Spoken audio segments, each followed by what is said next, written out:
여기가 제 고향이나 다름없으니까 제 집에 와서 제가 말하는 꼴이 돼가지고 조금 이상합니다. 그렇지만은 여러분 보니까 힘도 새로 솟아나고 참 즐겁습니다. 무엇보다도 황창화 후보의 오늘 개소식을 축하합니다. 정치적으로는 신인입니다. 그래서 여느 무슨 숙련됐다고 그럴까 달아진 정치인처럼 형님 동생 하면서 쫓아다니고 뭐 이렇게 하는 그런 변죽도 좀 부족한 사람이고 기본적으로 선비입니다.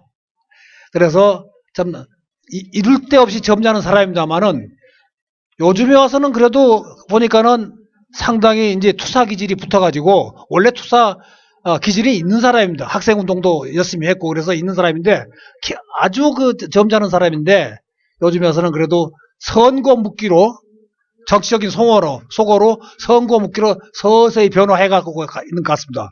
이 말은 다시 말하면은 여러분에게 그냥 부탁만 하는 사람이 아니라 이제는 앞으로는 선거를 통해서 개척해 나가고 돌파해 나가고 이 나라를 위해서 큰 일을 해 나갈 수 있는 그런 준비를 우선 심정적으로 마쳤다는 뜻입니다. 제가 여러분께 강조하고 있는 것은 황창화 후보처럼 의회, 정부, 정당 이런 데를 두루 거치면서 경험을 이렇게 입체적으로 쌓고 준비를 다각적으로 하는 것 이것도 매우 앞으로의 정치에 필요합니다. 앞으로의 정치는 그냥 투사가 아니라 전문성을 필요로 하고 경험을 필요로 합니다. 우리가 전에는 그렇게 못했습니다. 그러나 우리가 정권을 잡은 이후로 많은 젊은 사람들이 그런 현실적 훈련을 했습니다.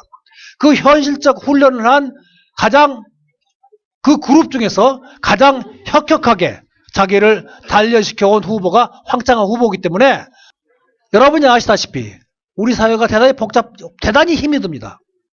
많은 사람들이 살 재미가 없다고 그럽니다. 희망이 없다고 그럽니다. 어디에다가 마음을 붙일 데가 없다고 그럽니다.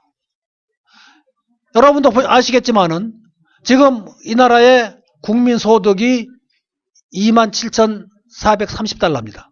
6년 전에 3만 달러를 돌파했었는데 6년 동안 서서히 빠지더니 지금 최하극역으로 떨어졌습니다.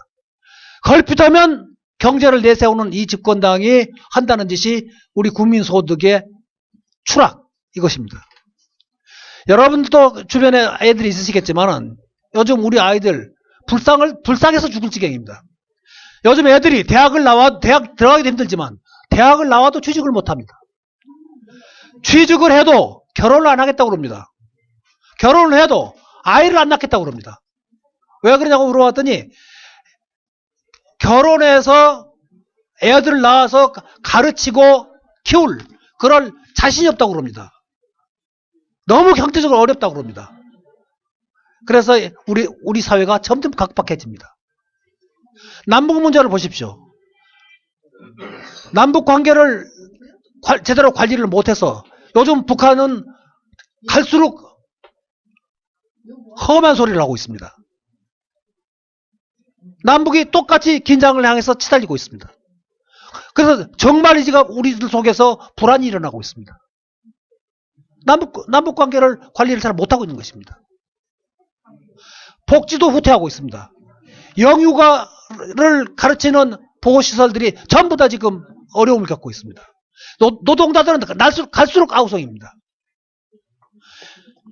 이런 것을 고쳐야 할, 이런 세상을 고쳐야 할 정치인데, 대통령인데, 대통령은 높은 데서 국민 위에 군림하고, 걸핏하면은 국회 탓하고, 야당 보고 협조 안 한다고 그러고 명령만 합니다. 소통과 대화를 하지 않습니다. 이렇게 해서 우리나라는 점점 어려워집니다. 그리고 우리 국민들의 많은 숫자가 이민 가고 싶다는 말을 드디어 하고 있습니다. 이런 세상이 지금 우리들에게만 한정된 것이 아니라 우리 아들들, 우리 후손들에게까지도 영향을 미치고 있습니다. 우리만 불행하면 그것으로 끝나면 좋은데 우리의 후손들까지 불행이 눈에 보이듯이 뻔하는 이런 세상을 우리가 살고 있는 것입니다. 이런 세상을 고치려고 그러면은 이런 세상을 바꾸는 것은 정치의 역할이고 정치는 선거로부터 시작됩니다. 이 사회를 고치려면 정권이 바뀌어야 합니다. 정권이 바뀌려고 그러면은 정권 교체의 전초전으로서 이번 4.13 총선이 그 핵심입니다.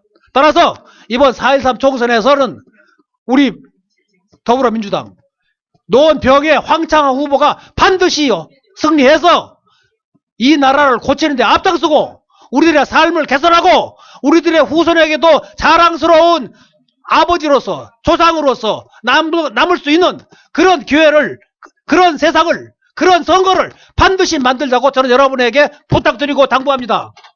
지금 박근혜 정권의 실정으로 인해서 우리가 정권 교체를 할 수 있는 절호의 기회가 와 있습니다.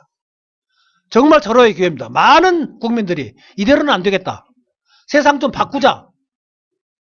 이렇게 해서는 우리만 희망 없는 것이 아니라 우리 자손들도 희망이 없다. 이렇게 해서 세상을 바꾸자고 그럽니다. 그런데 여러분도 잘 아시다시피 엉뚱한 정당이 태어나가지고 이 절호의 기회를 깨뜨리고 있습니다.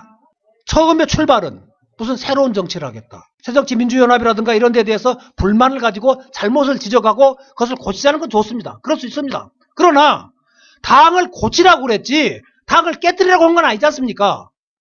쥐를 잡으라고 그랬지 초가상관 태우라고 한 건 아니지 않습니까? 잘못난 쇠뿔을 고치라고 그랬더니 소까지 잡아버렸습니다.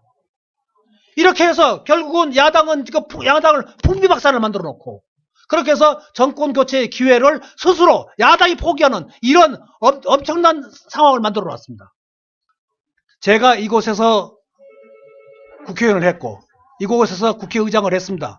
제가 가장 사랑하는 두 후배들 여기 황창화 후보와 우원식 후보가 모두 저하고는 깊은 관계가 있는 사람들입니다. 여러분이 저를 기억하신다 그러면 저를 보듯이 이 두 후배들을 보살펴 주시고 키워주시고 그리고 당선시켜서 이 나라의 정치를 발전시켜 주시기 바랍니다. 이 두 사람에게 투표한다는 것은 결국은 여러분 자신에게 투표하는 겁니다. 여러분이 삶의 개선을 위해서 투표하는 것이고 여러분의 자식들의 앞날을 위해서 투표하는 것이고 이 나라의 변화를 위해서 투표하는 것이지 그 표가 단순히 황창화 우원식에게만 투표하는 것이 아닙니다. 우리들의 삶을 위해서 투표하는 것이기 때문에 저는 여러분들이 반드시 이 두 사람에게 투표를 해서 새 세상을 만드는데 힘써 주실 것이라고 믿습니다. 맞죠? 제 말 틀림없죠? 그렇게 해주시겠죠?